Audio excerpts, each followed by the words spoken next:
We can see your shadow, George. You can see my shadow? I don't have a shadow.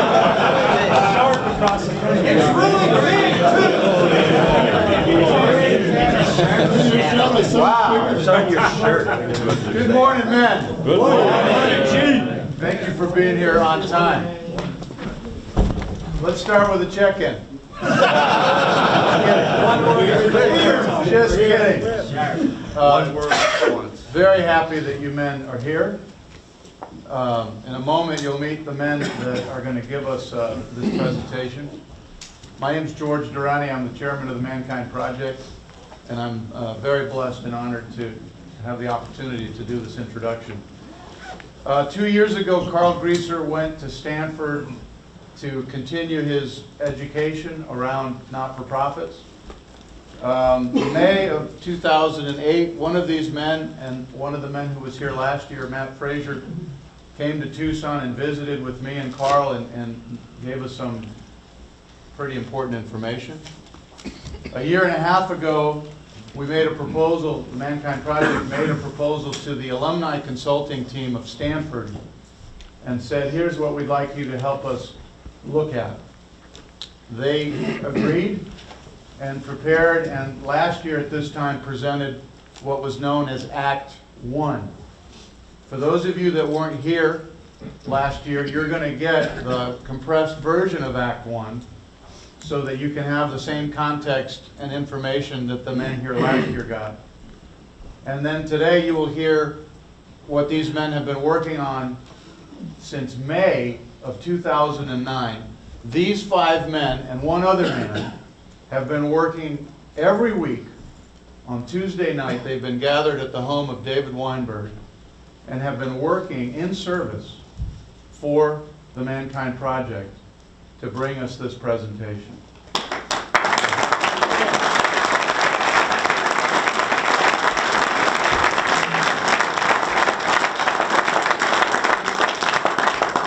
When I heard that last night, my knees buckled. They have done it for no pay. They have done it for us as an investment in the Mankind Project. And they have done it, I'm going to say, with no expectation of what the outcome should be. It's an offer, and I hope you men take it in that spirit. So it is my deep, grateful pleasure and honor to introduce to you the men of the Stanford Alumni Consulting Team. They're going to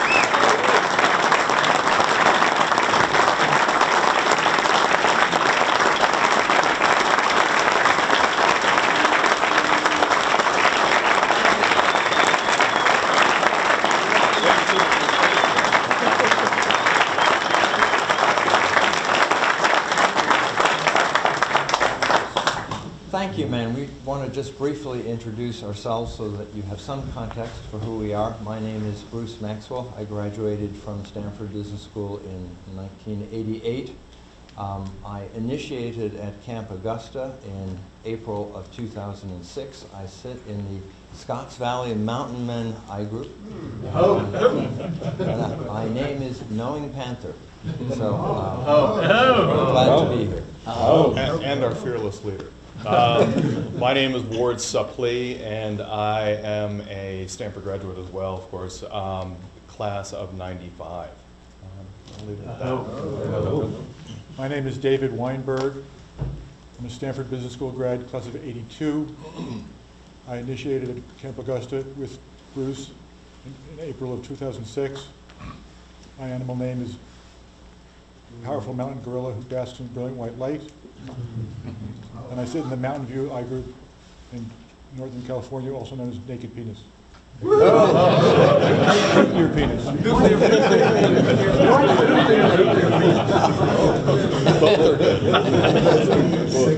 And I'm in. My name is David Cole, Stanford Graduate School, class of 1985. Welcome. My name is Rod Bacon, and I give the plus. This is Act Plus, because I am a graduate of the Berkeley School of Business. Go Bears! I love these guys. So we do have the acts this year, but I love these guys.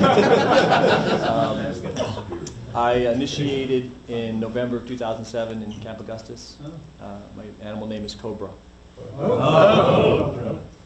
Thank you. And with that, Rod? So Rod is the first man up. May I get your Oh, yes, thank you. I got to handle one logistics piece. You probably noticed there's a camera in the room. There are also some microphones that are picking this up.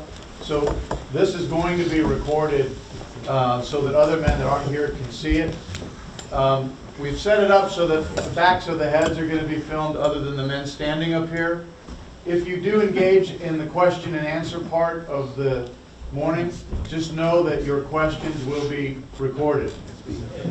So speak up.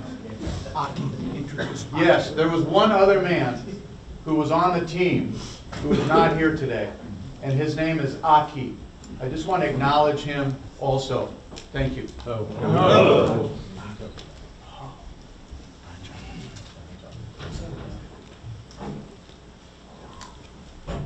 This is the summary of Act 1.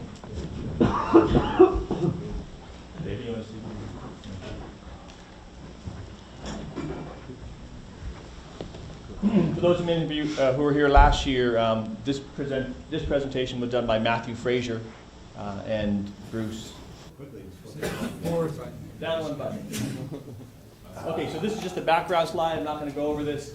It describes what we did again. The only thing I'm going to add here is that the request when the leadership body went to the ACT consulting team was to do another pass, once again, to kind of define the mission of the organization. And so that was our task, to work to define the mission of the organization. When I joined MKP, your tagline is changing the world one man at a time. Changing the world begins with a man and a mission. Mahatma Gandhi was a man with a mission. A man who dedicated his life to self-understanding, to love, to telling the truth, and to making changes in the world through non-violent resistance. Mahatma Gandhi and his mission affected over 1 billion souls throughout the world. Nelson Mandela, a man with a mission, a man who did not let go of his mission. Through sitting through 27 years of prison, held on to his mission of ending apartheid. Dr. Martin Luther King Jr., a humble Southern Baptist who followed in the footsteps of Gandhi with non-resistance, non-violent resistance, who held on to a mission of ending racial inequality. A man whose mission was in large part fulfilled in our recent history with the election of Obama. Harvey Milk, a man with a mission. A man who didn't start his political career until after 40 years old. A man whose mission was to end the injustice of gay people. A man whose mission changed the face of politics in San Francisco. Changing the world begins with a man and a mission. Very briefly, I'm going to talk about the scope of what we did, because the word mission is just a term and needs to be defined. Specifically, the mission of an organization provides the guidance to the organization about what elements to preserve, and very importantly, about what future progress to stimulate towards. The mission is foundational to the success of the organization and is independent of its structure and strategy. In other words, the structure and strategy of an organization oftentimes is defined by the mission of the organization. So we use the Stanford University and Jim Collins framework. You may be familiar with his books, Built to Last, Good to Great. We use this basic framework for defining a mission. The core values, the purpose, the BHAGs, big, hairy, audacious goals, and the vision of the world. The core values are those enduring tenets. The core values are not aspirations. The core values are what exists in the organization today. It's like an archaeological process. We find what are the core values that you men hold. The purpose is not an end state. The purpose is what is never achieved, but what the organization is always moving towards. The purpose is around for 100 years. It's the core purpose of what the organization is about. The primary goals, the big, hairy, audacious goals, as Jim Collins calls them, are the mountains that the organization is here to climb. Are the rungs on the ladder that the organization needs to achieve to reach its vision.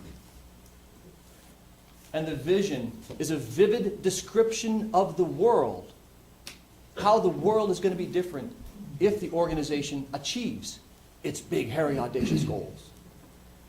That is how Stanford University and Jim Collins define mission. And this is what we set out to discover within the organization. The process we went through was to prepare a questionnaire and interview about 25 different men's representatives in the organization, from the leaders, project leaders, center directors, international men, and men just sitting in I groups. To take that questionnaire, and it was a detailed questionnaire that took time to elicit all the questions and pull them together. Then we took the raw responses from those questions, and each response has a meaning to it. We took across all the responses and compressed them to find the unifying meaning and how we could group these different answers. Those are called compression memes. And then finally, we took specifically the questions that address those four quadrants, the purpose, the values, the BHAGs, and the vivid description, and put those together to say, okay, where is the organization at in terms of its mission? The first question that we asked is, describe to us, this was in our interview process, 3 to 5 of the core values of the Mankind Project. From 33 distinct responses, we developed these compression memes. I hope, but I assume that they're pretty familiar to you. Accountability, integrity, diversity, doing good, missions of service. So our findings here were that there was a tight clustering around what we call expected results. Remember, in this exercise last year, 4 of us were initiates, pretty recent initiates. But this, in terms of the core values of the organization, was not surprising. Next question that we analyzed from our many questions we asked was the one around purpose. What is MKP's purpose? What is the organization's fundamental reason for being? This was interesting. The compression meme, from 18 distinct separate answers, as you can see, clearly strong on that top meaning, 16 of the responses, to help men realize their full potential as men. No question. The other ones, the only one in the top 4 was a single answer down there. The findings there were focused around the organization's purpose of growing better men. Goals. List 1 to 3 mission-level BHAGs. In other words, you are part of this organization. What, in your mind, are the organization's big, hairy, audacious goals? Well, here we started to get a lot of spread and not a lot of clarity. That the main compression memes were around growing or enrolling more men and becoming respected as an organization. Growth and enrollment, being recognized for contributing good to society. Those are the primary BHAGs. And finally, the vision. If you were to paint a vivid description similar to Martin Luther King's I Have a Dream speech, where he laid out exactly what the world would look like if these goals were achieved, what would that be? This is what we elicited from you and from the people we interviewed. At this point, we start to get very spread out. At this point, I personally found even men who had been with the organization a long time were stumbling. There was no clarity. men I really respect in this organization, I believe the organization had never posed this question to itself. What does the world look like? What is the end state? What we did get was the world becomes safer and less violence. It's fantastic. MKP is relevant in the world. Again, that's interesting when we talk about what is the vivid description of what the world looks like, and the second biggest response is an internally focused response. Men will feel more connected to each other. Society will become more ethical. Many people talked about an ecological balance and how we live in the world. So, again, the second most common meme would be more about MKP than the world itself. But very importantly here, again, as I said, was the fact that this kind of fell flat and that there was no passion and energy, even when we were interviewing them. And we interviewed some really significant people in this organization.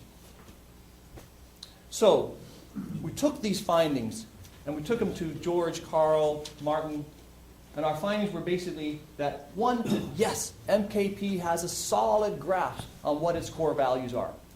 You live your core values. But beyond growth, growing more men, enrolling more men, there's really no consensus in what kind of BHAGs, what are the big goals that the organization wants to achieve. And MKP has very little, almost no consensus on what the world looks like. What are we here to do? What is the world? How are we going to really change that world? We're changing the world one man at a time. For what end? The vision needs more passion, more clarity, more I have a dream. What we did find, and this is the area where, as the Stanford team, +1, we got together and that sexy little spice that makes you where we transformed, we took what we were hearing from the interviews and transformed the response. While the purpose of the organization says it is indeed to grow better men, also coming out of the whole interview process was creating a safer world. A place where the world is less violent, both from our home, how we treat our family members, our children, to how we work in our communities and businesses.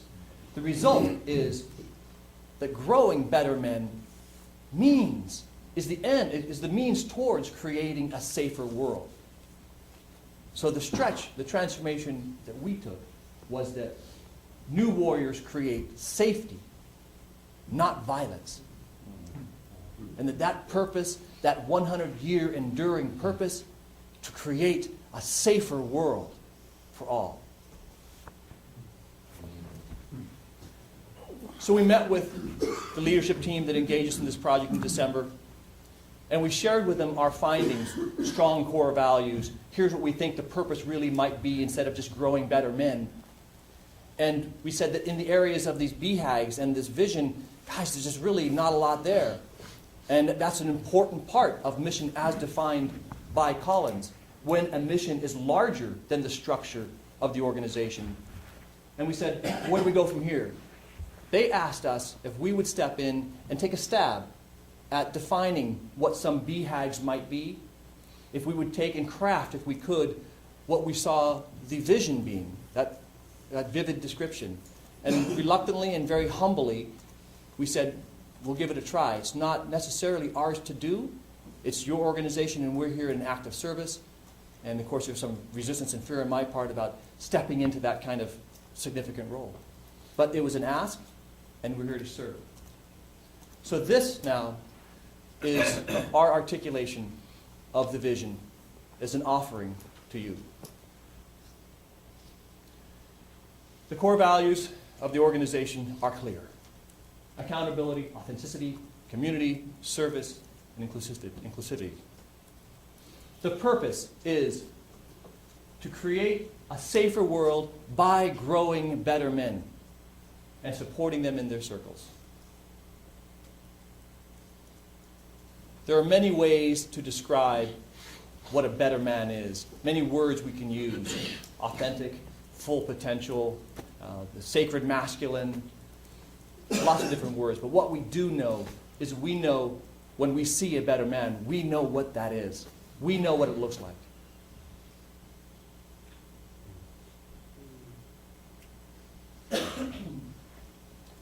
and they're real. They're here.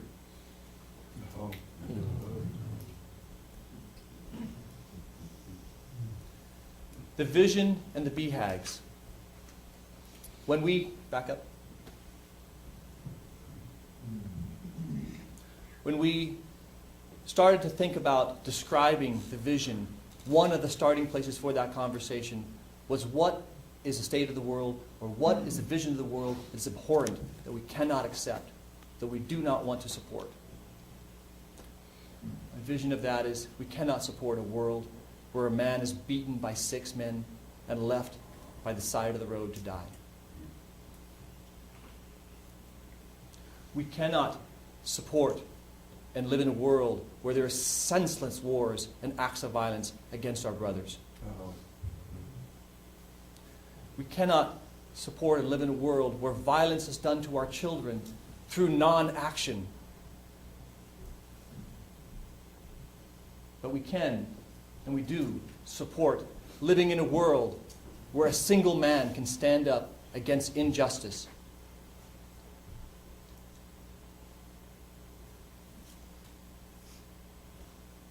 So our offer in crafting a potential vision. Our vision is a safe world where all men are brothers in relationship with one another. A world where conflicts are resolved peacefully, where torture, genocide, domestic violence, and senseless wars are only entries in our history books.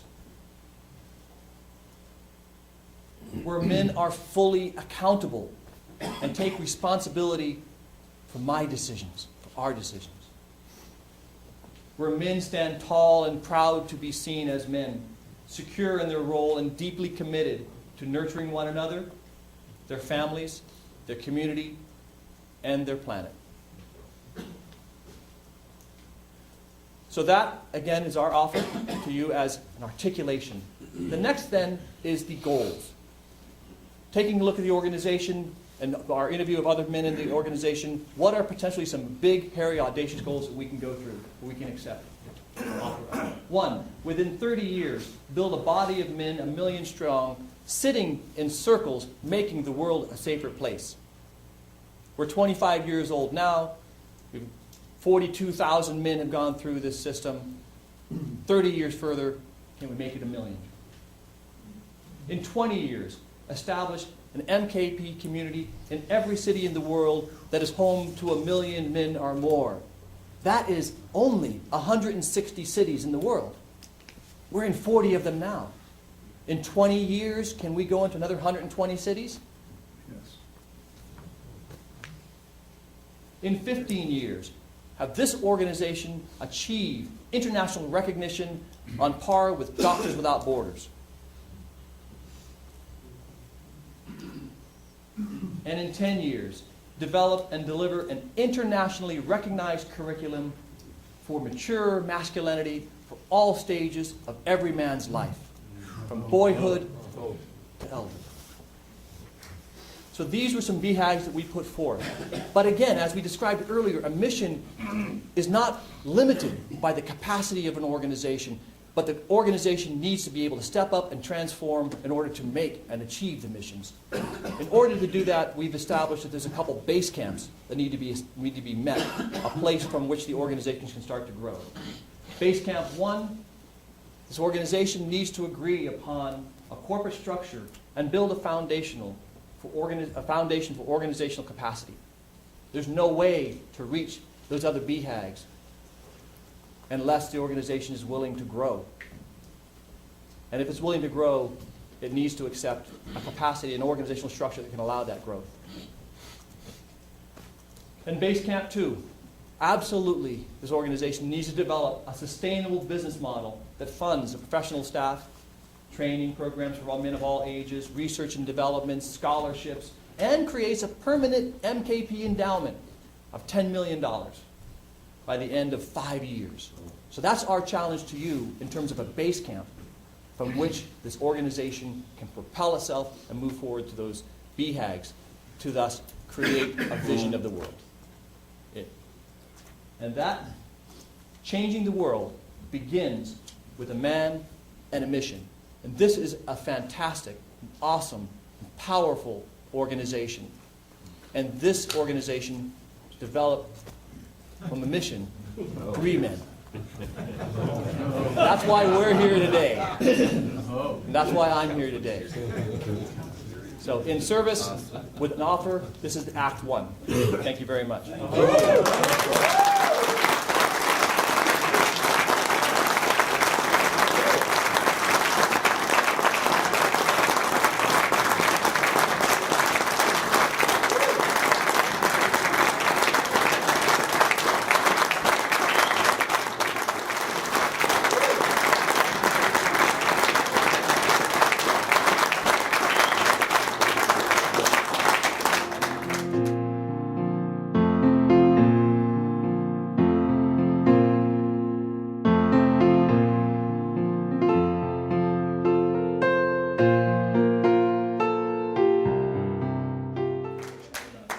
I want to add a little bit of context to Act 2. So that was about the entire organization. As you men know, we're in the middle of a restructuring now that has carved out MKP USA. Act 2 is more specific toward the needs, the potential needs of MKP USA. However, the other regions are going to be facing, if they're not already facing, some of the same issues and challenges and concerns that MKP USA is addressing right now, and is going to be a part of this presentation. So even though you might think, wow, this is now MKP USA focused, if you see it now from the place of regionalization, it is relevant to every region in the world in terms of where potentially they might want to go someday. So hold on to that context. Bruce. So this is Act 2. At the end of the Act 1 presentation last year, Carl came up to me and he said, this is great, and he used Maslow's hierarchy as a metaphor, and he said, you've shown us what we might be if we were to self-actualize on this mission, which is a reflection back to you of what you've heard from us. But that's the top of Maslow's hierarchy. I'm at the bottom of Maslow's hierarchy. I'm still worried about food and shelter. I mean, how do we resource this organization? How would we ever achieve those lofty goals? And I do want to remind you that a big, hairy, audacious goal is just that. It's not a, we have to hit 1 million men in 30 years or we failed. It's just the mountain that we're setting out to climb. So I don't want to paint this as an absolutely impossible vision of what we achieve, but it's the direction that we would head in. However, we need resources to head in that direction, and so Act 2 is somewhat tongue-in-cheek, the food and shelter route. So we're now looking at those base camps. So today's agenda for Act 2 is to just describe what that's about, to give you a little bit of feedback on where we see MKP today using your own data, to show you our research findings, to take a walk through your institutional shadow. That's going to be fun. To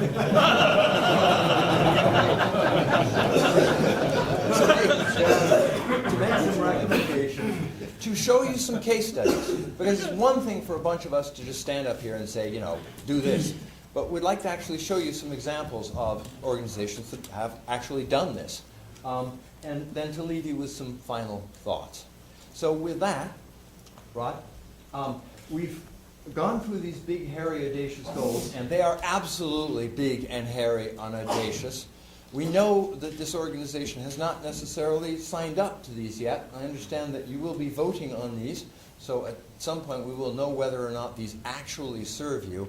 But my sense is that this organization does have a pretty clear idea of its mission. So I expect that if it's not this, it would be something fairly similar to this. So let's focus on the base camps that we talked about to actually support these goals at the bottom of Maslow's hierarchy. So our project mandate here was to go out and look for other nonprofits that might have characteristics that were like us, and to take a look at how have they operated and performed in the world, and to look at what lessons we might learn from that outside experience. and to then take this back to MKP and say, okay, based on looking at other organizations that have similar missions and similar structures, what can we say about how we're organized and how we might reorganize to go tackle this mountain? So, current status. This is a walk through your data. So these are the number of initiates that we have actually put through our trainings each year. And what is absolutely salient is that growth peaked in 2005. Not in the current recession, but before, well before the current recession. We're still growing, but our rate, the rate at which our growth is accelerating is not accelerating. It is decelerating. That's not a very encouraging sign. If you were to set a putative goal of reaching 1 million men in 30 years, and if you had started out in the year 2000 on that track, this is showing you what you have actually achieved and what you would need to achieve. And the point of this graph is that the divergence is really pretty big. So the implication here is that if we want to actually grow, if you were to sign up to getting to a large number of men in our tent in 25 to 30 years, it isn't probably going to be accomplished on this track. The other thing is you do need resources to grow. It ain't cheap. And our funding is not exactly growing. It's going sideways, and it's gotten a lot worse in 2010, according to what I'm hearing about your current budget. I want to share with you a metaphor. At the beginning of the Act 2 engagement, Carl was with my team who had just assembled around a picnic on the university campus, and one of our men started asking Carl a series of questions. And then he turned to Carl and he said, so you're a shark. And Carl said, what do you mean we're a shark? You have to keep swimming or you suffocate. Fundamentally, we have to keep training or there are no resources. And as we're seeing in this downturn, that can actually be the beginning of a death spiral. And some of the nonprofit comparables that we studied actually did the death spiral right into the ground. So that's a little scary to us. All right, so with that background saying that perhaps all is not wholly well with the ship of state, let's go into some of our research findings when we stepped out to go look at some other nonprofits that might look like us. So we set out to look at comparables that might have some resonance with you men and might have some interesting lessons for us. So we looked at leadership training organizations. Because, boy, we do train leaders. We looked at single-gender organizations. That certainly describes us.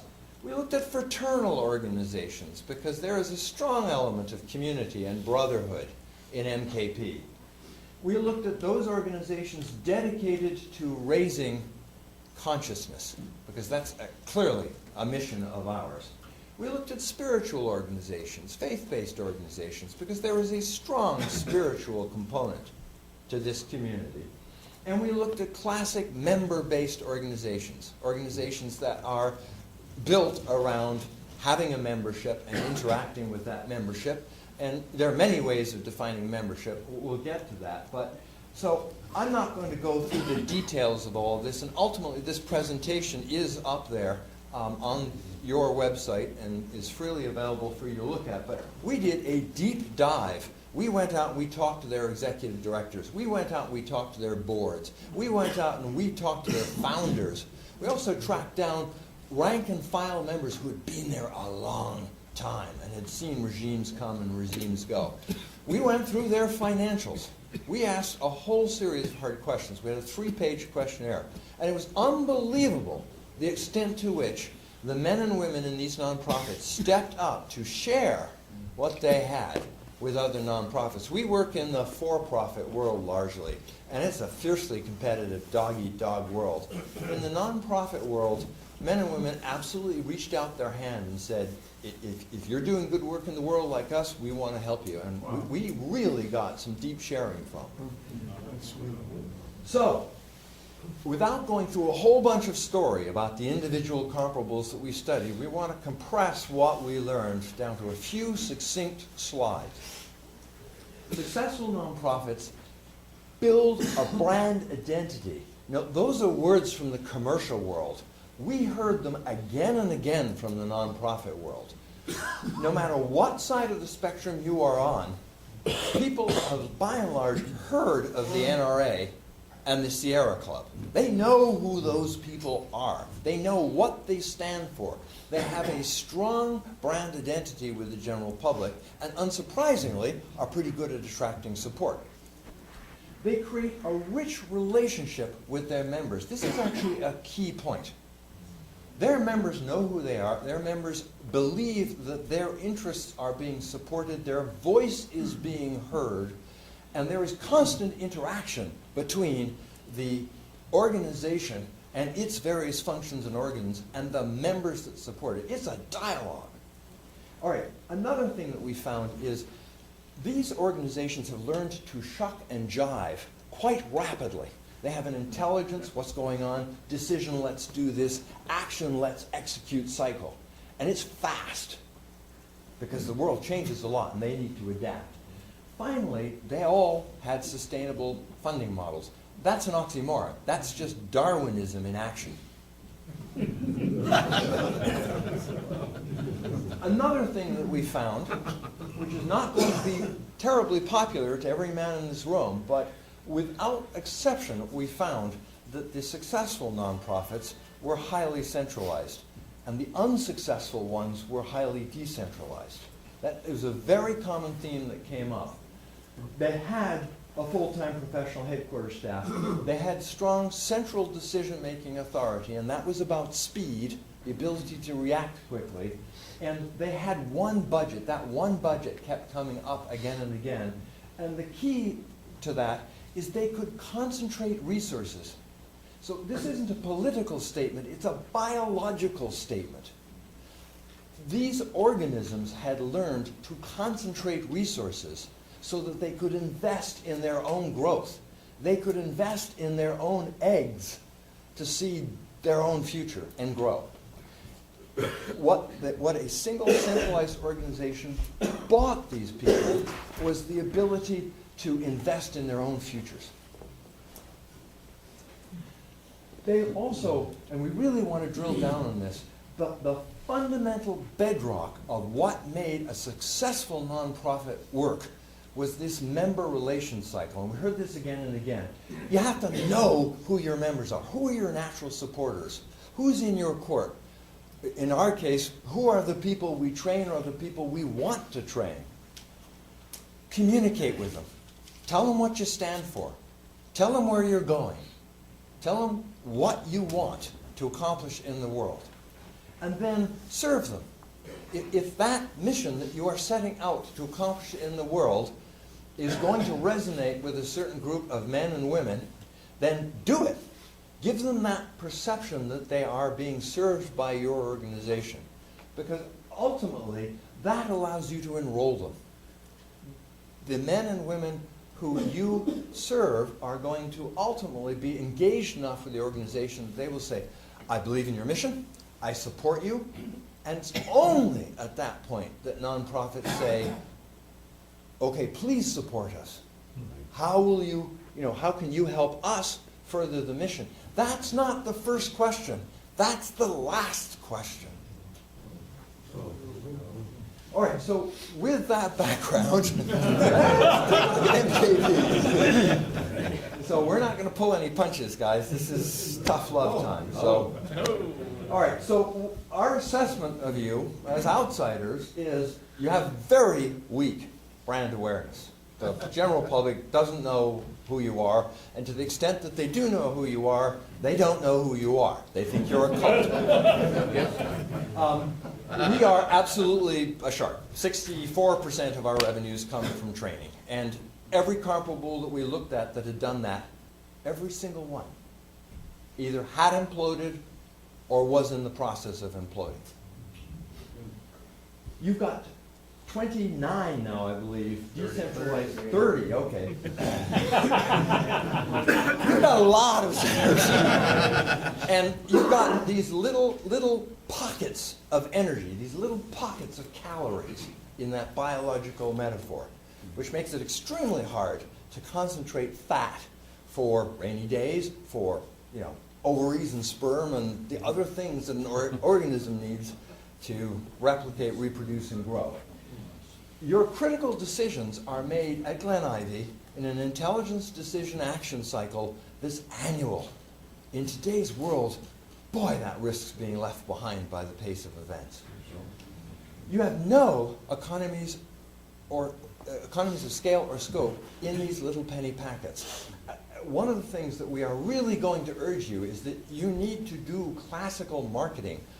Nonprofits, successful nonprofits, get the word out about their goal, about their mission. They are talking constantly.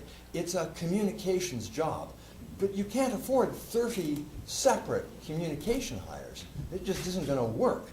So what we see here is that you really need to get some economies of scale and scope, because currently you have no effective way to concentrate resources to invest in your future growth. And if you were to sign up to climbing the mountain that we've proposed, if we're setting out to bring 1 million men into our tent and really make the world a safer place, well, we got to grow. And that takes resources to invest in our future consciously, in a planned way. All right, so let's focus down here on the whole member relations cycle, which we're really saying is the foundation of a successful nonprofit. People connect with their I group. They do that pretty well. Unfortunately, only 1 in 5 of the men that we train ever get to stay in an I group. There's a weak identification with local centers. Some men show up, some men staff on a regular basis. Many men never show up at all after a training. And there is virtually no relationship between our average member and MKP, USA MKP, any MKP. I'll speak for myself. I sat in an I group for 2 years before I got the call to this. And until I started this project, I didn't have a clue what MKP was. You cannot expect your members to enroll in your mission, to fund your growth, unless they know what that mission is and they know what you stand for. They have to identify with it. And so much of what we want to talk about is not putting in place the necessary groundwork to really mobilize your base. All right, so finally, I'm just going to say this like it is. If I were to try and design an organization to fail,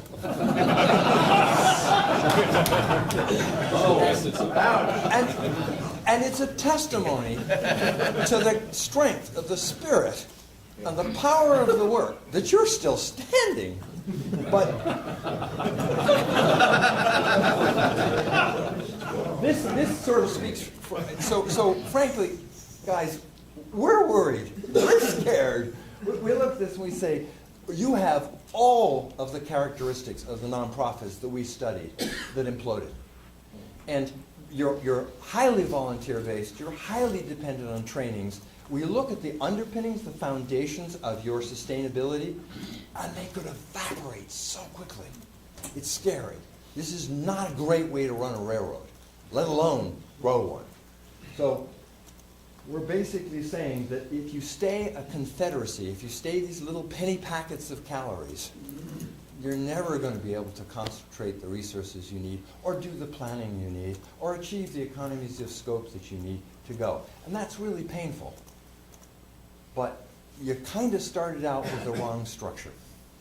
And we're going to make the argument that you need to fix some of that.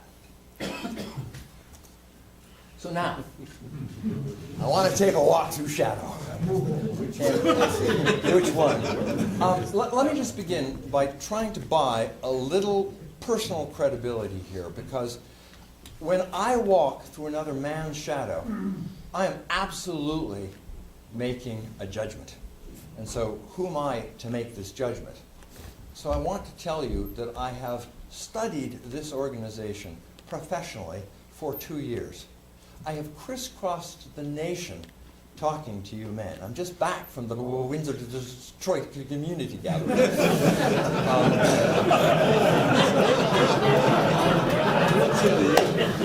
I donated several units of blood at Hamo to the local mosquito population. And I have talked to men on phones again and again and again, and I have fielded hundreds, maybe thousands of emails. So from that perspective, the thing that struck me again and again is this. We are an organization that is built on trust. All right? We create containers where men can feel safe about doing their work, and the foundation of that container is that I trust you men to hold me. And yet, we really do not walk the talk as an organization. What has struck me in my peregrinations, my conversations, my talks, is how much I have heard men say, I don't trust my center. And centers say, I don't trust the organization. I listened to men say, I would not put my own son through an NWTA because I do not trust that there would be a man to hold him on the other side. These were men who'd been sitting in an I group for 15 years. So fundamentally, I went, wow, everybody I talk to is a good man. I haven't met anybody here who wasn't a good man. Why is there so much distrust? And I don't know that I have the answer here, but this is my judgment. Fundamentally, there is a huge amount of distrust because the way we somewhat accidentally started structurally is actually set up in some ways to engender mistrust. We have built a world in which there are two opposing tendencies, partly set up structurally, partly set up by the nature of who men are, the world around, history around, and culture around. But what I see is that there are these two different world visions of what is beautiful and what can be done with MKP. And I'm going to just name them, and these are just my names, they don't necessarily mean anything, but I'm going to name one the preservationist worldview, and the other the expansionist worldview. And to me, it is the dichotomy between these two worldviews that engenders a lot of distrust that shows up as distrust of people and processes, but it's deeper than that. So let's talk about what I am judging as the preservationist worldview. Its value is that we are a beautiful organization, deeply spiritual, volunteer-based, small, non-commercial, spiritual, something precious and unique in this world, something to be defended at all costs. The want is to make sure that this absolutely exceptional flower does not wither, as so many other things have. And the fear is that if you try and professionalize this, if you try and grow it, if you try and commercialize it, if you introduce marketing and we talk about money, the light goes out of the eyes of the dragon. You lose this beautiful thing. Let's talk about the other worldview, the expansionist worldview. This also thinks that MKP is a wonderful organization. But the perspective is, wow, what an innovation. What good we could do in the world. The want is to go out and bring as many men into this tent as possible, to share this gold with this vision that, boy, if I can unite with men as different as the men who sit in my I group, what could we do to a world? But the fear is that we will never get organized enough, professional enough, competent enough to go actually scale, to make a meaningful impact on this world. We'll just be a small also-ran in the sweepstakes of history, and another great wasted opportunity to change the world. Gentlemen, I hold that these are all good men. Every one of you, no matter which of these two worldviews you sit in, and I also judge that most men don't sit wholly in one worldview or the other. You sit somewhere in between. Fundamentally, you are good men wanting different things. The critical problem here is that what each worldview wants is what the other most fears. That's the elephant in the room. That's the shadow. And so it's not a great surprise that you are a very conflicted and frustrated organization. And so with each side thwarting each other, you're going to, yeah, that's fine, we can move on. The point's made. So, got any dead horses, guys? One of my team looked at this and said, this is a logic trap. That's a fancy word for, this is a conundrum, because you've got some basic truths here. You can't make the world a safer place when you fail to keep up with the population growth of Rhode Island.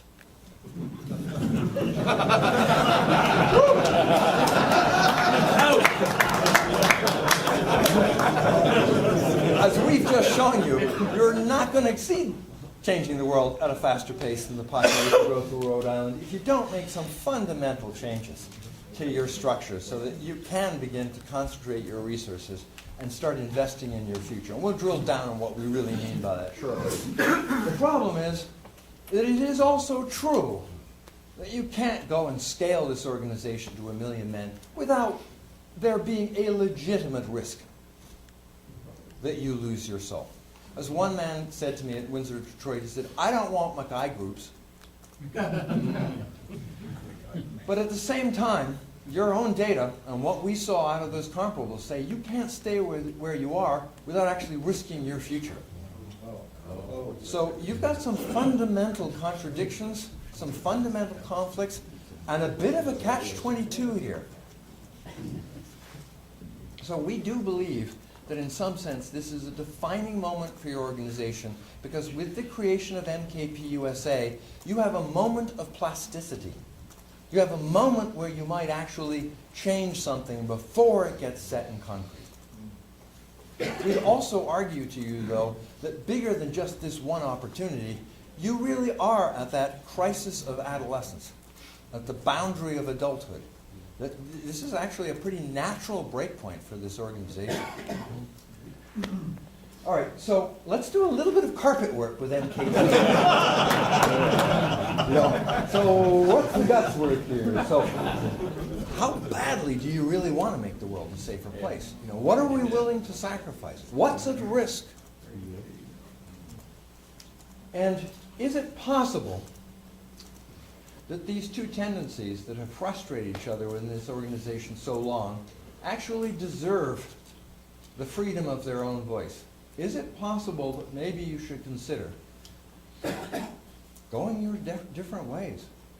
Is this the wrong metaphor since it's both males, but are we good men in a bad marriage? It's a possibility, so I ask you to just consider that. Because what I fundamentally want to get across to you is you're both right. You both hold valid worldviews.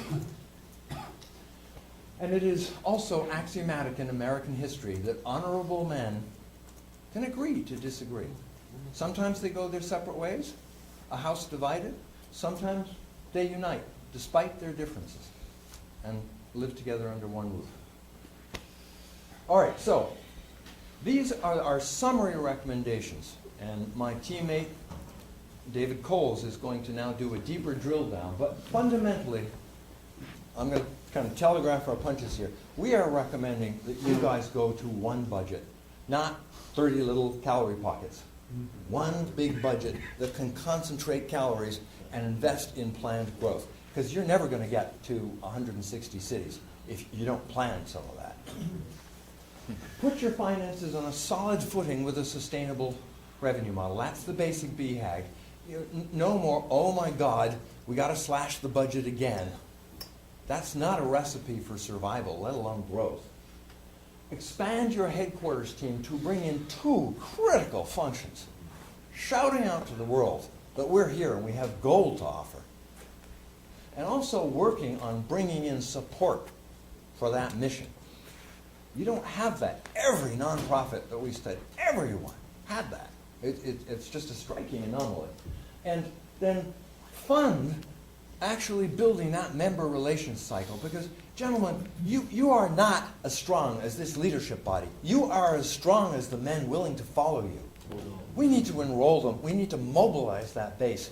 And we need to leverage the support of thousands and ultimately hundreds of thousands of men behind this mission. And yes, we do beautiful work sitting in our I groups. But there is a bigger mission. And it's not anyone's specific agenda. It's getting more men in those I groups. More men sitting in circles creating that safety. So with that up, let me bring up David, and he's going to do a deeper drill down on what we really mean by these recommendations.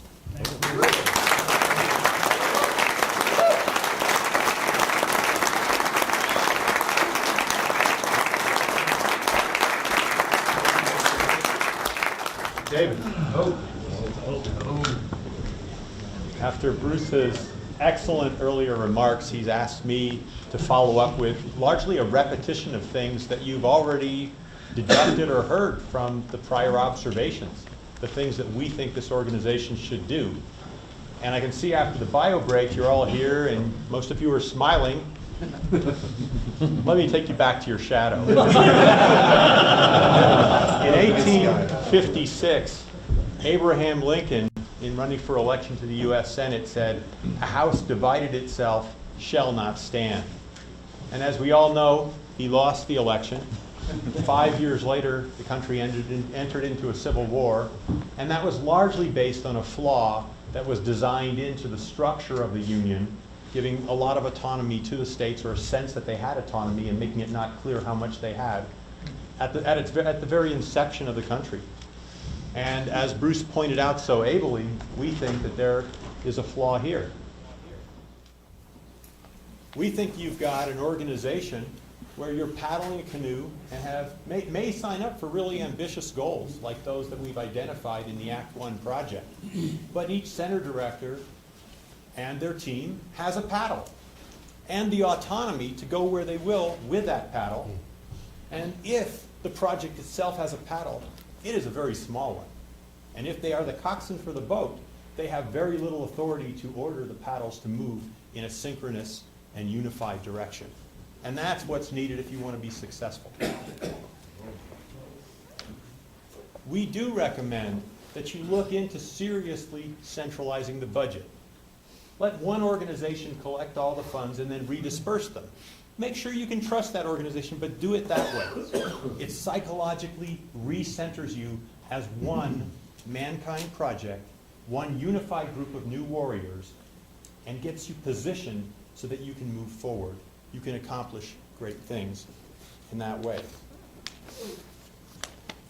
As was mentioned earlier, we are looking at the decision action cycle. We've had discussions with the new MKP USA leadership, and there is hope that you can make decisions faster, but how empowered is that body? That's something you'll have to make decisions about going forward.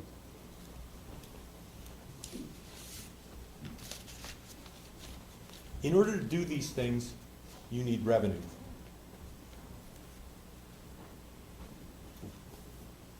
You don't have revenue.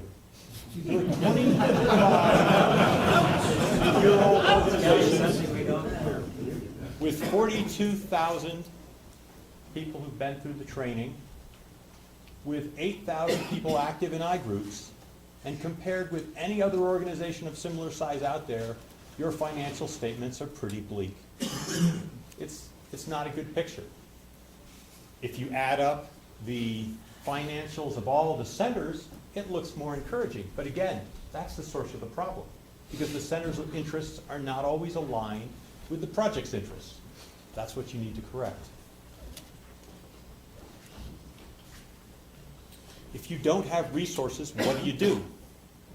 You make attempts at things like those that we'll recommend here today. You underfund them, and they fail. And when they fail, you say, "We tried that 3 years ago. It doesn't work. Stanford came and told us to do that, but it won't work." If you don't do things right, they won't work. That's pretty axiomatic. Think about it. Do it when you do something, do it right. I think that's what you do in your own process. Apply that to the entire organization. If you want to climb this pyramid, you can't do it without a strong foundation. You need the resources to put in place the capabilities to support the mission. Think about it. You wouldn't want to be on top if the foundation was weak. So what are our recommendations? This is rather obvious. You've heard some of this before. We do think you need a membership program, but as I'll point out later, it has to be supported by the communication cycle that Bruce so ably described. If you don't have people engaged and passionate about what you're doing, they're not going to want to spend their money being members. Or you'll have a zero-sum game where the money they pay in dues is like deducted from the money they'll spend anywhere else. I can't go to a training this year, or I can't serve as a leader because I already wrote the check for the dues. That's not the way you want them to look at this organization. We think number 2 is your short-term number 1 objective.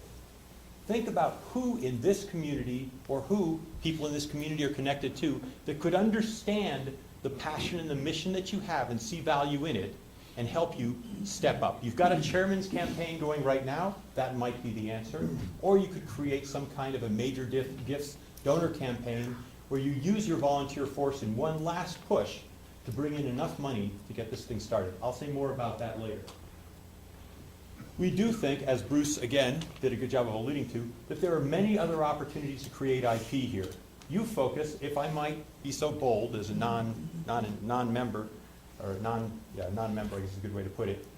I understand that basically your core membership are men who've reached a midlife crisis and refined themselves through this process. Well, men do a lot of different things during their life, and we're all living longer than prior generations did. So there are many opportunities to identify the needs of men, create new IP, and use your skill and communications resources to help people as they walk through that journey.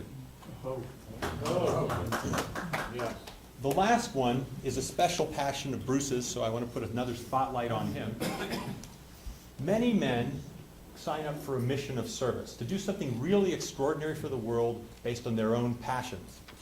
If you had a small fund that you put aside to help those men achieve those goals, and then you used your marketing arm, which you'll have if this whole process is endorsed, to tell the world what you've done, it has a huge multiplier effect on the beneficial view people have of this organization.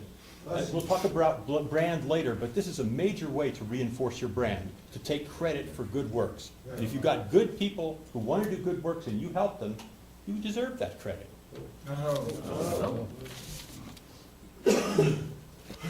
Everything I'm talking about here, unfortunately, this is the bad news, it's an interlocking puzzle. Take one piece and try to do it in isolation. It probably won't work, it might, but it definitely won't be sustainable. You've got to do it all. You've got to swallow that big pill. And that includes expanding your professional headquarters staff. You have a small staff. That staff has faced decreasing budgets. That's not the position you want to be in if you're looking towards growth. You need a staff that can have high-grade professional leaders in key positions. Now, there is good news here. In this room, some of the people who could do those jobs as well as anyone else in the United States or on the world are probably sitting in these chairs. You may have other professional paths through life, but there may be some among you or some that you're connected to who could step up to these roles. The key is you don't want to make it a voluntary effort. You want to make it a professional effort so the person can afford to devote professional attention to it, which means a dispassionate decision-making where they're being the absolute best marketing director or fundraising director out there, not just the person who does it based on a whimsy because it's only in their spare time.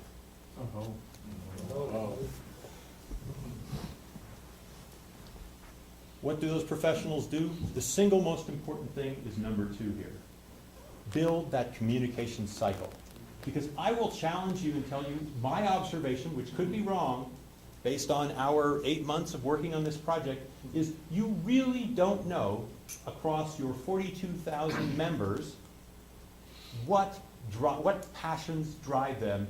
At the strategic level, you have what they said for Act 1. Then there's the tactical level. On a day-to-day basis, what do they really want the organization to do? You have to communicate with the members, and it's a dialogue where you put out a message and then you listen to the result. And sometimes the responses can surprise you, but when you're responsive to your membership will be responsive to you. Next. And that's what this is all about. You understand your members, you validate that through a dialogue with your members, therefore you're able to serve your members' needs, the things they really are passionate about. And if you're passionate toward them, guess what? They're going to be engaged with you.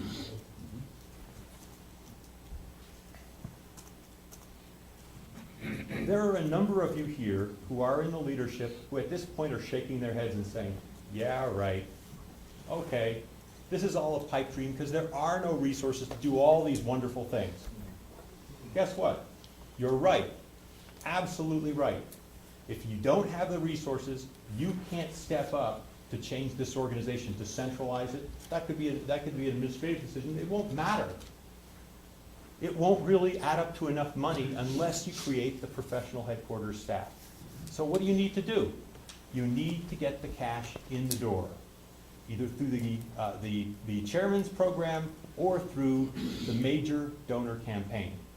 Take that as your challenge. If you endorse what we're talking about today, think about how you can help solve the financial problems of this organization so that the organization can professionalize and can move forward.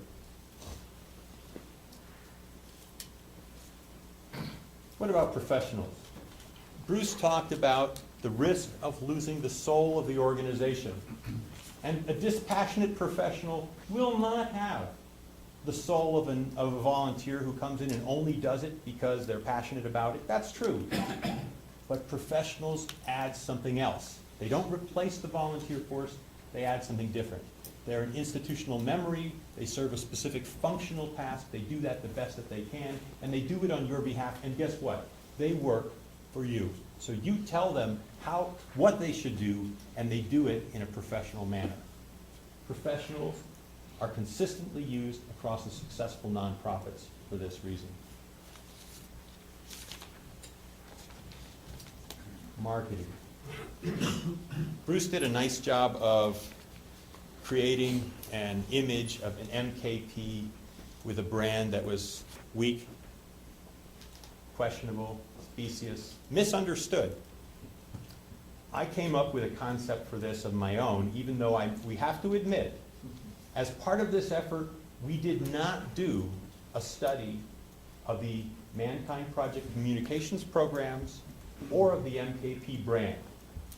We did study the brand position of the comparables we looked at and what they did with that. But we did not study this one. That's the job your marketing professional is going to need to do. So take what I say here with a little grain of salt, but I'll give you David's impression, ghosting across this entire experience. How many of you remember the old cartoon Casper the Ghost? Casper the Friendly Ghost. A lot of you. Very good. Casper was the friendliest guy around. Friendliest, if you knew him. And all the kids loved Casper. But everyone knew in every episode, Casper would suddenly appear in front of somebody who didn't know him. And what happened? Horror, fright, a terrible reaction. Absolutely horrid, unintended consequences. MKP. Uninitiated man. That's a reaction to something like that. Why? Casper had a branding problem. I think you do too.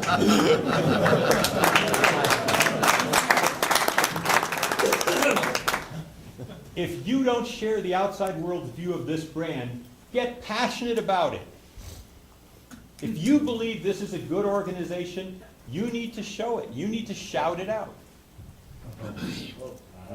Why doesn't the rest of the world see it that way? Another challenge for you. How do you get the rest of the world to see this organization the way you see it? A benevolent organization. An organization that's dedicated to doing good. Not something scary coming out of a shadow. Again, branding is a professional function. You find the words that resonate with the public, that align with the internal vision of the organization. You use communications vehicles depending on who you want to reach to. It's a very clinical type of thing. And you want a professional to do that for this organization. The result of doing this well, it's very much like the internal member communication cycle that we showed you earlier. You tell the world what you're about, you listen to a certain degree on how they're responding to that to make sure they're getting the right message, and the result is it supercharges enrollment. And again, why are we making this presentation? Because we were asked to consider what it would take to help you move toward the base camps, which then get you to the million-man goal. The world knows who you are, and who you are reflects the passion in this room. You're going to have a lot more people wanting to be engaged with the Mankind Project. At this point, I'd like to return control to Bruce, who's going to do offer some case studies.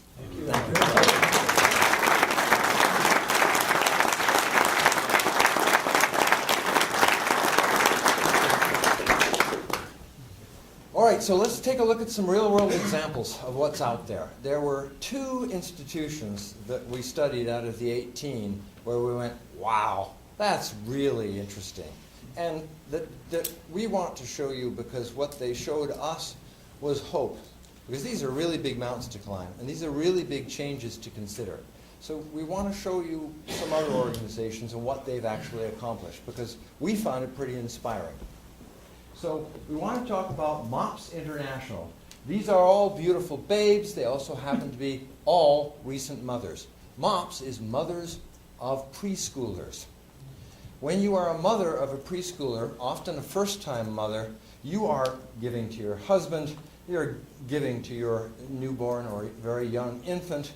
You are totally dedicated to supporting your new family, and you're very often trying to hold down a job and support the rest of your extended family and all the things that go along with being a human being. It's got to be one of the most stressful periods of life. Who supports the mother? Where do they go to whisper in the grass? Where do they go to get support? Well, they go to MOPS International, founded in 1975. So let's look at what they've accomplished. They have over 100,000 women sitting in circles. And God, their circles are just perfect analogs for iGroups. That's what they do. They sit in circles and they support each other in being better mothers and coping with the stresses of their lives. Now, they were founded just a few years before we were, in 1975. We've gotten to 8,000 men sitting in circles. They got to 100,000 women sitting in circles. Damn, the women did it again. They did have an annual membership fee. We're recommending a voluntary fee because this is an organization that hasn't done this before, and it's hard to cross that chasm. But they started out with a $25 a person fee to join it, to help fund their growth.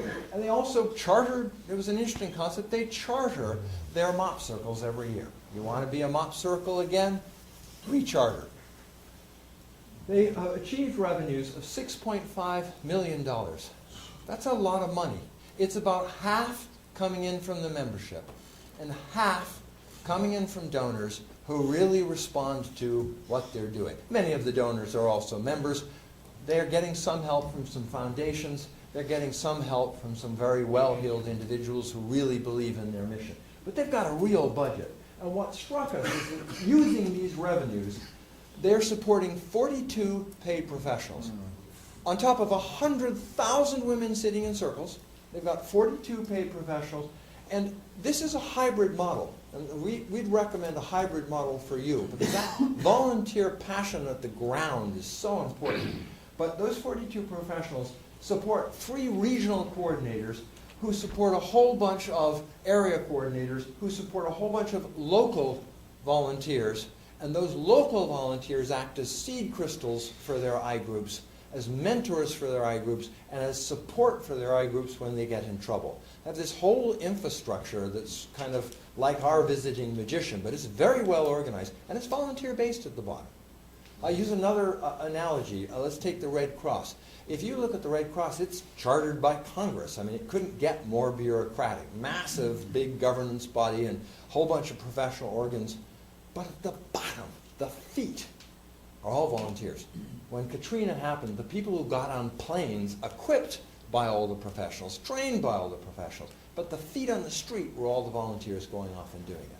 So we're not saying that you need to all be professionals. We're just saying that this little core at the top can kind of provide that continuity to manage growth, to concentrate your resources, and then to grow the living hell out of their circles. They did it. All right, so let's move to another case study. And this one is of particular relevance. I would judge that every man in this room has heard of Outward Bound. Well, I heard of Outward Bound tons about 20 years ago. Can't say I'd heard anything about it recently. And it turns out there was a reason. So since 1995, their enrollment was declining at 8% a year. They were going severely retrograde. They had 10 regional centers, and they were all competing for resources, and they were all competing for trainees. That's not an analog to our problem. They had no economies of scope or scale, no ability to concentrate resources for growth, so they weren't growing. And they had serious confusion. Like, okay, so you're asking me to give something to Outward Bound. Oh, you're a different Outward Bound? Oh, you're the Outward Bound in Colorado. Okay. Sorry, I thought you were the local people. So at the end of about 2000, the board went, okay, we're really in crisis. They were forecasting that they were going to be out of business in 5 years at that point. So they actually got very scared. And so they took a long-term board member, somebody who was an insider, who knew the organization well, and who had the respect of people in that organization. They brought him in as CEO to unify all these disparate centers, to concentrate resources for growth, to stop all the movement in different directions and all the confusion among donors about who was what and what their mission were. But not everybody agreed to do this. That's a key point. So to go back to that concept that we've got two diametrically opposed visions of what's beautiful in this organization, some centers said, we're in. We want to unite. We'll help concentrate the resources. We want to grow. And some centers said, what we have is really beautiful. We don't want to mess it up. We're going to stay independent. We'll take our chances. Thank you. So the 7 centers that did merged in 2005. They did create one budget. That was the key. They could actually now speak as one organization and invest in their own marketing and their own messaging and their own communications. They were able to retain key professionals. And the unmerged centers still retained their charters. They were still supported the way they had been the old way. They were allowed to go their own way. So the outcome is that the organization that did unite, which is now called Outward Bound USA, has seen a sharp increase in their fundraising. Yeah, just accidentally.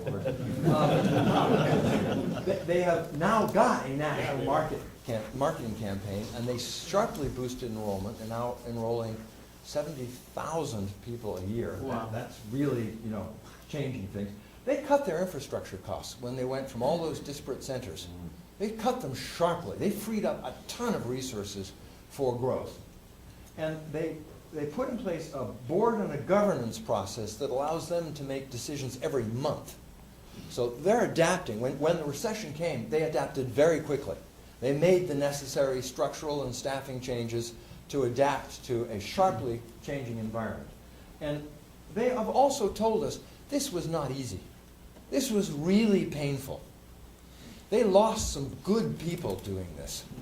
And it was bumpy and messy. And it took real leadership.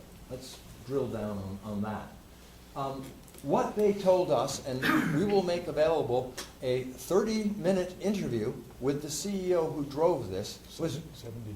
70? Oh, my Lord. Okay. Time passes when you're having fun. But the gentleman's name is John Reed. He was really a wonderful man, and he gave us 70 minutes. Harry, CEO of this organization, 1 week before his board meeting. But he talked about what had worked for him, what had not worked for him, the mistakes that he made doing this. But he absolutely said you have to have a champion, somebody who's got credibility and passion. And he really nailed these qualities. He said, you got to be a diplomat and you got to be a driver. You got to be patient, but you got to never give up. He mooted the need to centralize in 2001. He didn't actually achieve that until 2005. And he's saying now that he believes he will complete the process in 2010. It was a long, hard road. So, I mean, in some level, I want to stand up here and say, if you go down this, it's Churchill's blood, sweat, and tears. And also, he said it is absolutely critical that you address the cultural issues. People do operate differently in different centers. You need to respect those differences. He said it's incredibly important not to lose your centers. The local people who support the staffings, the local people who support the community, the local people who are making donations, keep the identity of those centers, because otherwise there is a real loss of drive and energy and passion. So unifying the budget doesn't mean that the centers go away. The centers do much of what they exactly do today, but they do it with a common budget and a common commitment to planned growth. So we're not saying, and he didn't say, that you completely erase what you have. What he's saying is pull it all together and get it marching in one direction. And then he said, you just cannot over-communicate to everybody what you're doing and why you're doing and what the vision is and where you hope to be when it's all over. So they were very happy. I mean, they got their 7 centers together and they solved their problems, and they actually got to a point now where they believe that they are going to be generating a surplus, not a reduction, and their enrollment is going up markedly. So with that as hopefully a salutary, maybe a little scary, but real-world example of an organization that was in crisis, that decided to make the necessary changes, and it worked out for them. But you might ask, well, what about the 3 that didn't? Right. 2 of them have really struggled, but they've made it. They're still there, and they're working. 1 of them is entirely dependent on the founder of that center, who has been writing a large 6-figure check every year, because they were never viable. But the 7 that joined believe that those 3 will never join the organization. They believe that their definition of who they are and what they're doing, they want to be independent, and they are respected for doing that. Nobody's making them join. So let me kind of go through our conclusion here, because we see that you really are in a position where you need to squarely face your future, and you have an opportunity with the formation of NKPUSA to do that in a new way. We are arguing that you are stuck right now. You are stuck because your growth is going sideways. You are stuck because you are a conflicted organization between these 2 different worldviews. And you are stuck because you don't have a structure that allows you to go change this, to invest in actually hiring the people and doing the communications with your members, and mobilizing all those feet. You can't change the world the way you are. And maybe you don't want to ultimately. I mean, this is your decision. But if you want to go climb that mountain and bring even another 100,000 men into our circle, you do face the need to do some fundamental changes. That's the truth that every other nonprofit is telling us, including the ones that imploded. It can be done. This is not a hopeless task. This is not mission impossible. It's hard, but it's doable. And finally, time is really not on your side. We look at the way you are built, how dependent you are on volunteer energy, how dependent you are on each quarter's trainings, just for the lifeblood that runs through your veins, is not a sustainable picture. So we're worried. And finally, it's your problem, guys, not ours. We're here to tell you, if you want to climb that mountain, you got to do a certain set of things. It's kind of the law of the land. It's not just us saying it. But that doesn't mean that you want to do this. That doesn't mean you want to climb the mountains that we're proposing for your big, hairy, audacious goals. So with that, over to you, folks. We're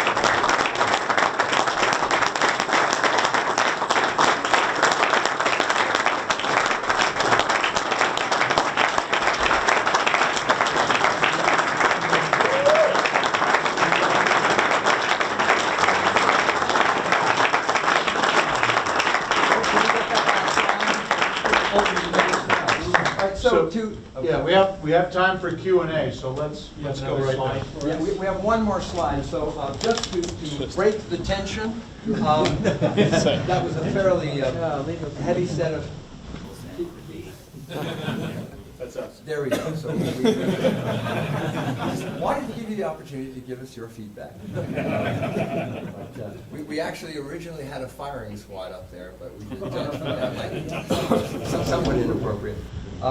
Sorry, so your question. Okay, so you stressed that membership relations are very important.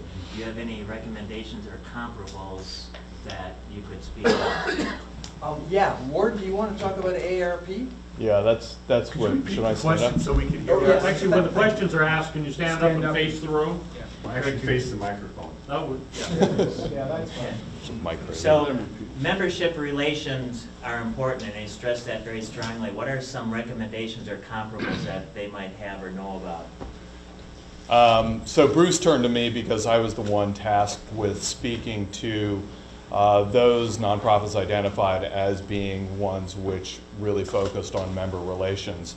Among those, the AARP really stood out as the American Association of Retired People. It has been, I'm not going to be able to recall the details off the top of my head, but it has been around for 50-ish years. It is a huge organization, over $1 billion in revenue.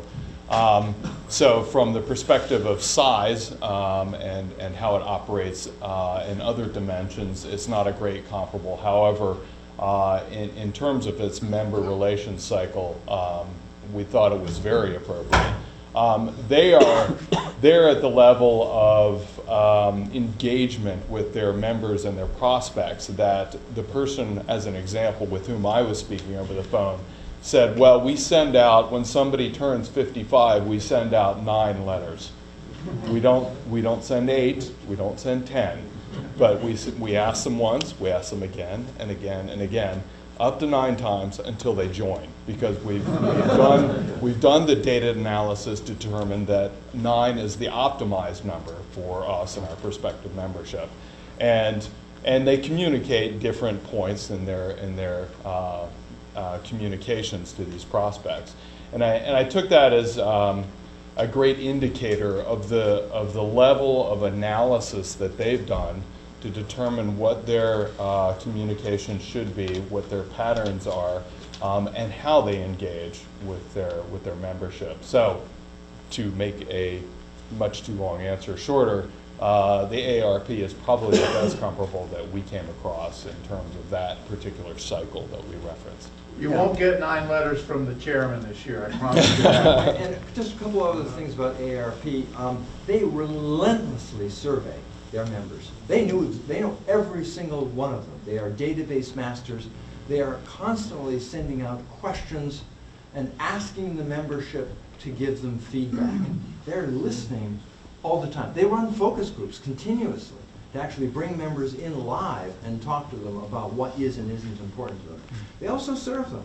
They have got a massive support organization of volunteers to help retired people with their taxes, to help them pass driving tests, which is often a big challenge late in life.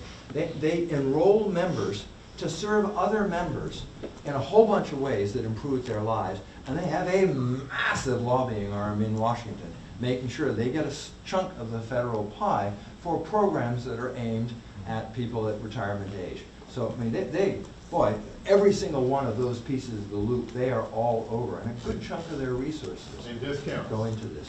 In the world, they're brilliant. Those guys are pros in a member relationship cycle. We've got a lot of questions, so let's go very crisply, man. Norm. One of the things that struck me that you said, and that actually came up in a conversation in Winston, Detroit, was the membership doesn't trust the organization. What do you propose we do to correct that, or to put it on a better path?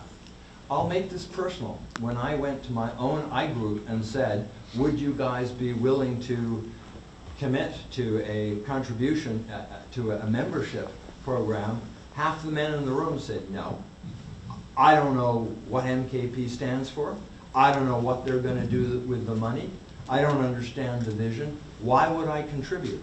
So the first thing that I would say, I'll give you an analogy. I have a brother up in Alaska who asked another brother how he could date women. There are 4 men for every woman in Alaska.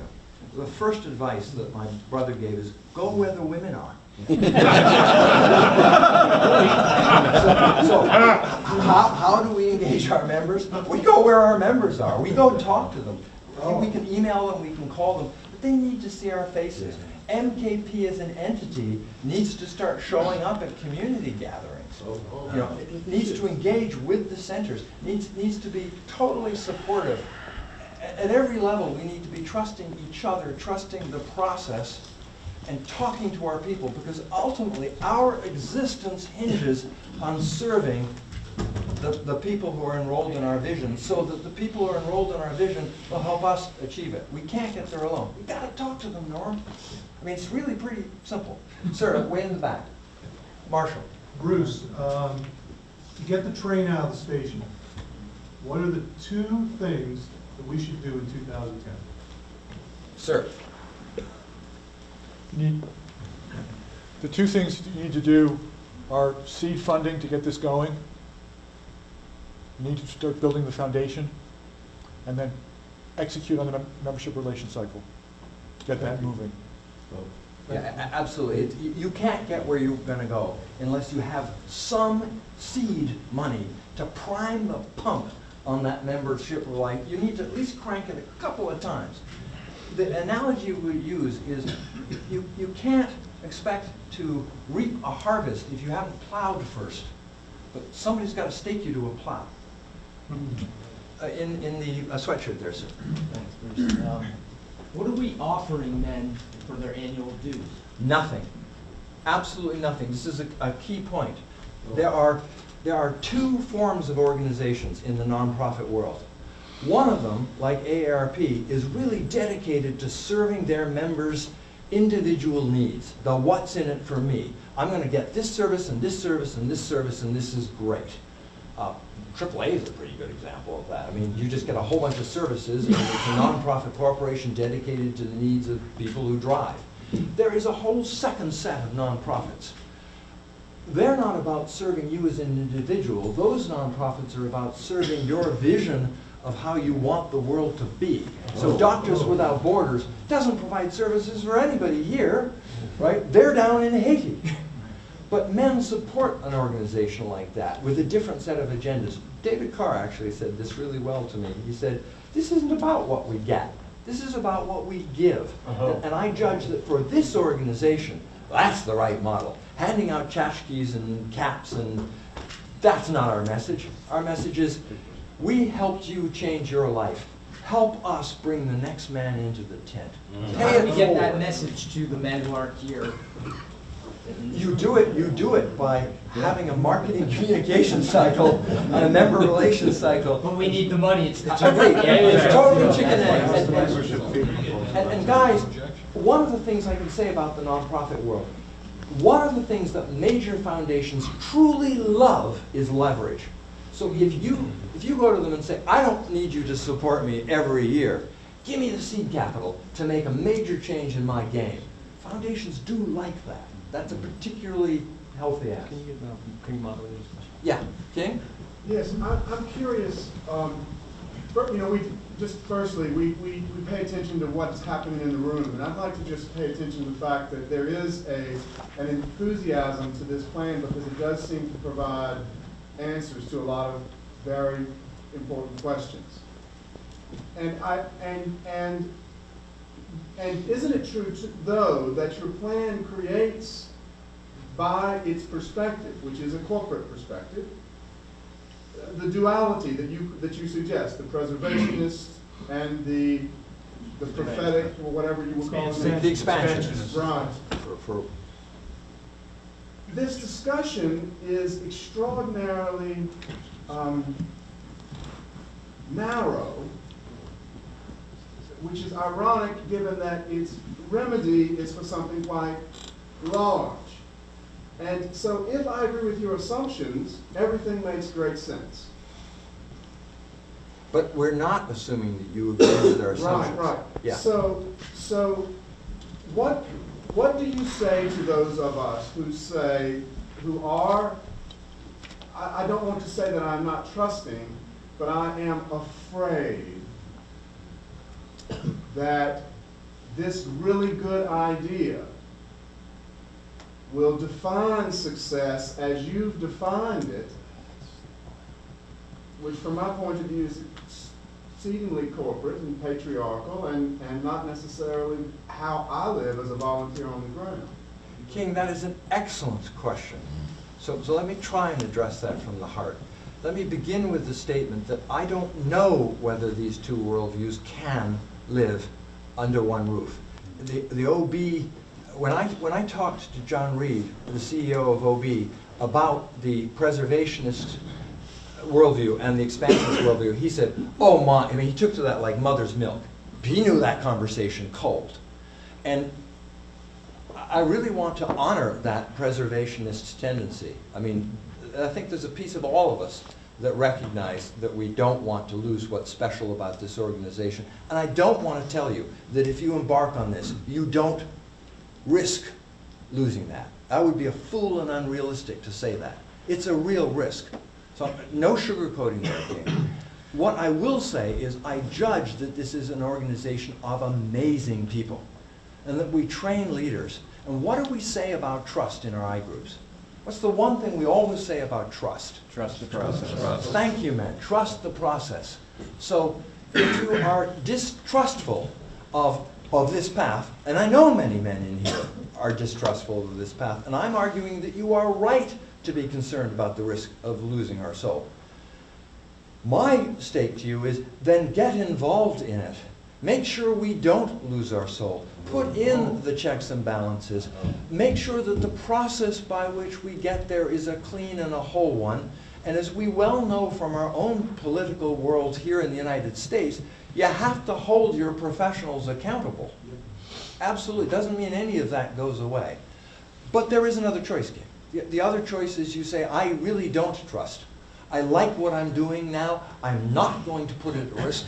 And then you move into the camp of those three centers that said, not for us. And that's a perfectly legitimate outcome. But we are proposing this schism, this divorce between these two world tendencies in the manner of a therapist who says to a couple, maybe you guys need to really think seriously about splitting up. One of two things obtains. Either they go, wow, okay, you know, maybe it really is time to just cut this knot and go live our own destinies. But the second outcome is that they look at each other and they say, you know, we really don't want to ruin this. We do have something special here. Maybe I need to look at how I relate to you differently.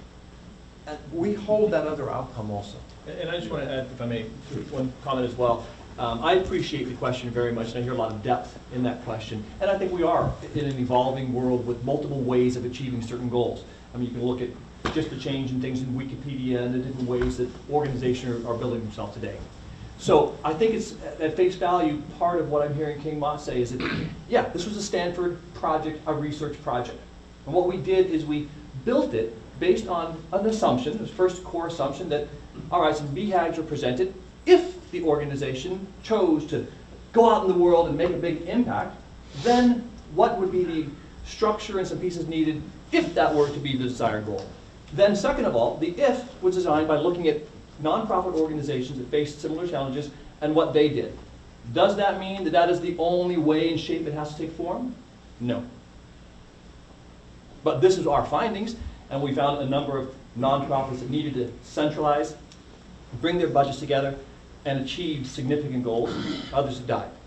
So I guess from the point of view that making sure that, from my view, it's not being seen as a one-size-fits-all, the only way that an organization has to survive, but seeing that it's based on a set of assumptions of wanting to grow, and then what kind of findings did we pull together.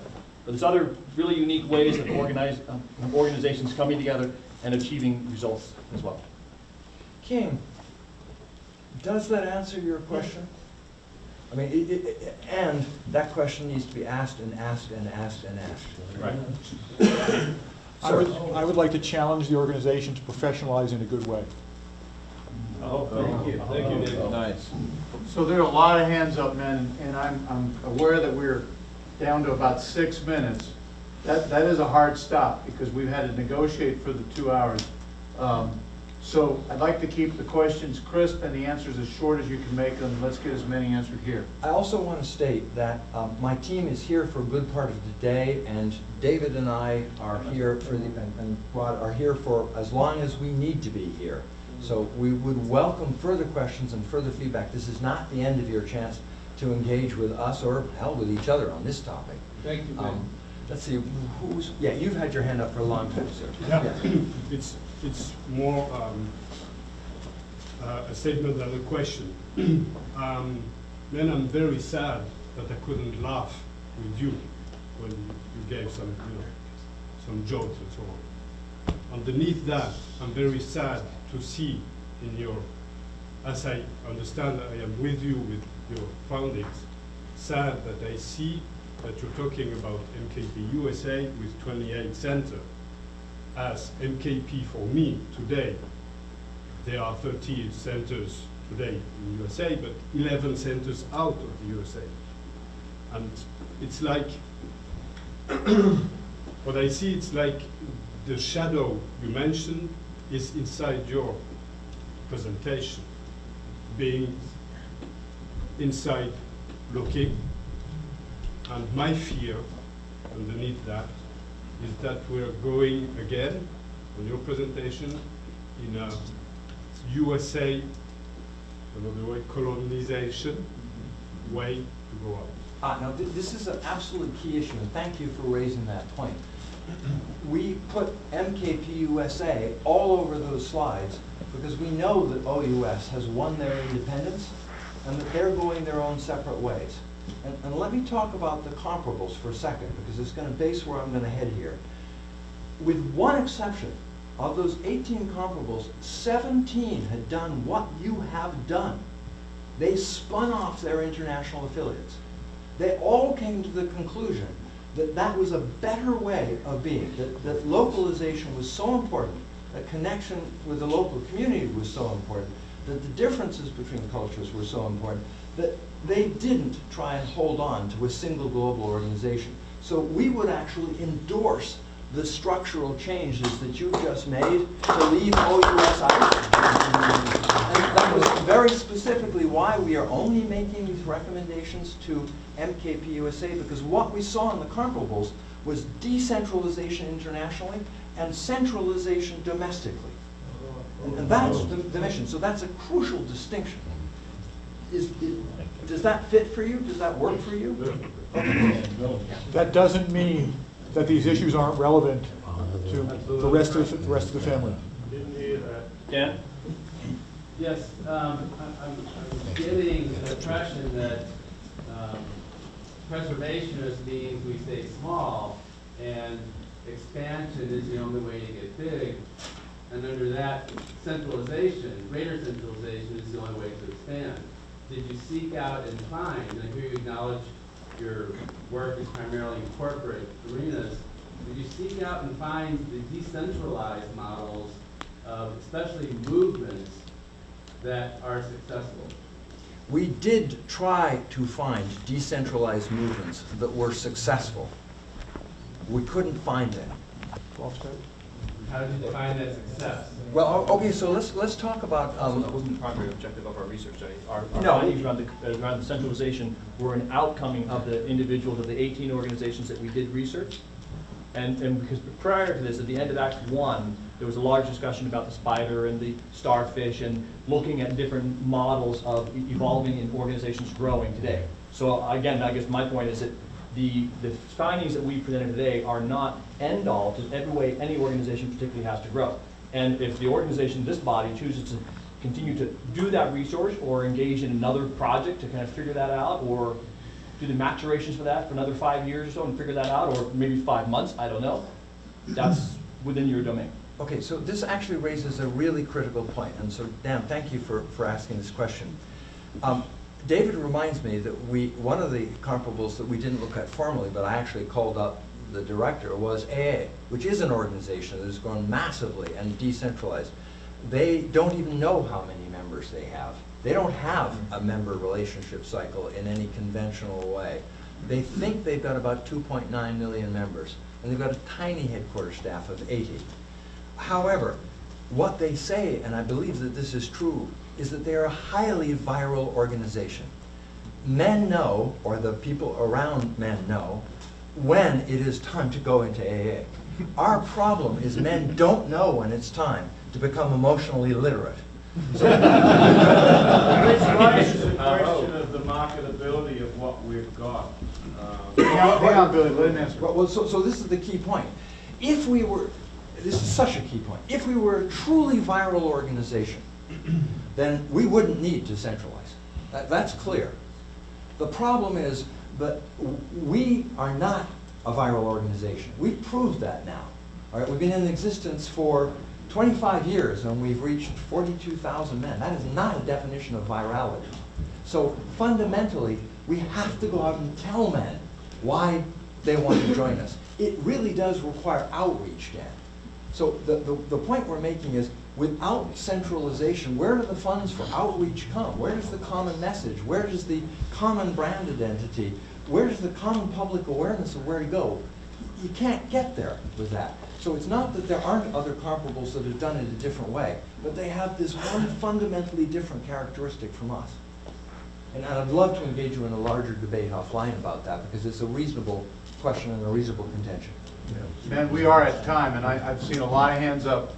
I want to honor the time commitments that we have made with all the men, and I'd like to acknowledge, before we acknowledge you men again, I want to acknowledge Carl Greaser, because he's the man that got the wheel turning, that got us to this place.